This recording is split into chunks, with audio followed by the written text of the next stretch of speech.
जो एक गिरावट आई है सर, इस पूरी गिरावट में हम स्केल्पिंग के पर्पज के लिए गोल्डन 10% को ढूंढते हैं और कितनी सक्सेस होती है ये भी देखते हैं। गोल्डन 10% में क्या है, मार्केट एक मोमेंट को पकड़ता है, एक ब्रेकआउट देता है, एक डायरेक्शन में चलना स्टार्ट होता है, जैसे ये डायरेक्शन चलना स्टार्ट हुआ, ऐसा कोई मोमेंट या कोई फ्रेश ब्रेकआउट, उसके बाद में कोई क्लाइमेक्स कैंडल मिल जाए, उसके आसपास अपने को एक छोटी सी कैंडल मिले जो उसके अंदर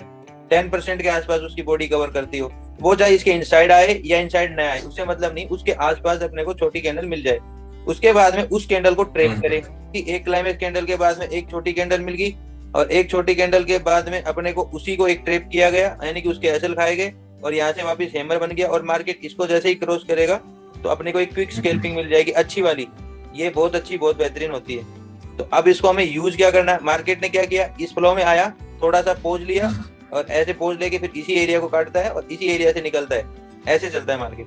तो हम इस एरिया का ऐसे लेके ट्रेड करते हैं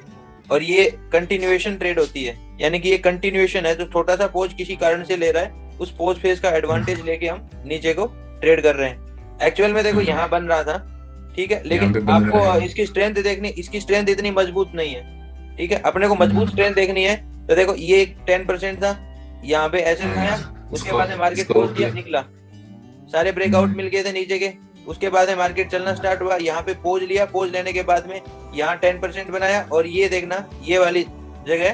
ट्रेप किया है, ट्रेपिंग होनी जरूरी है, हाँ ट्रेपिंग होनी जरूरी है, तो ट्रेपिंग हो गई, उसके बाद में इसको मजबूती मिल जाती है और अपने को एसएल मिल जाता है, एसएल मिल गया और इसी जगह पे इतने से एसएल के साथ में हमने नीचे स्ट्रेट कर दिया, ठीक है। आपको परफेक्टली दिखनी चाहिए कि वीक है और वो इनसाइड बार जो थी बड़ी वाली कैंडल को उसको खा रही है, तो हम वो ट्रेपिंग में लेंगे, ठीक है। तो ये एरिया ठीक है, इसके बाद में ये एरिया ठीक है, यहाँ हम ले सकते थे, समझ के साथ में थोड़ी रिस्क थी लेकिन ठीक है, यहाँ ऊपर मारा बाजू मिल रही है, उसके बाद में मार्केट आया पहुंच गया, लेकिन इसमें कुछ कमियां हैं, इसमें कोई क्लाइमेक्स कैंडल नहीं है, यहाँ आपको एक मोमेंटम लगातार का मिल रहा है, यहाँ मोमेंटम लगातार का मिल रहा है, क्लाइमेक्स कैंडल मिल रही है, ये मजबूती ज्यादा हो रही है, मजबूत है, लेकिन ये मजबूत थोड़ी सी कम है। अब इसी फ्लो को हम आगे देखते हैं कि कहाँ कहाँ हम पकड़ सकते हैं, 1 मिनट के अंदर काफी पकड़ने के लिए जगह आती है। ये अच्छा रिजेक्शन था, क्लाइमेक्स कैंडल भी थी, ट्रेप भी किया था और वापस चल भी रहा है, तो कितना इजीली हमें इसे पकड़ में आ गया। देखो पूरे दिन ट्रेड मत करो तुम, सिर्फ स्कैल्पिंग की ये 3 चीजें ले गए ना, ये 3 चीजें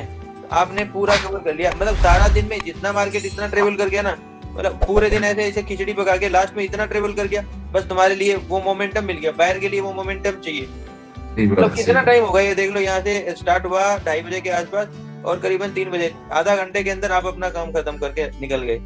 और ये है विधि ऐसे ही कि जैसे ही निकले उसके बाद कैंडल टू कैंडल स्विच कर जाओ, या फिर जितना मैक्सिमम देना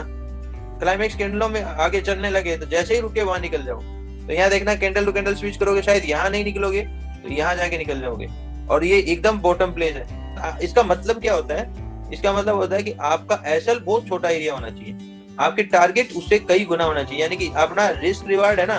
वो बहुत अच्छा होगा। और स्केल्पिंग तभी बेटर होती है जब आपको रिस्क बहुत कम हो, रिवार्ड बहुत बड़ा हो, तब आप उसमें कामयाब हो। तो आप उसमें बड़ी क्वांटिटी के साथ भी खेलोगे ना,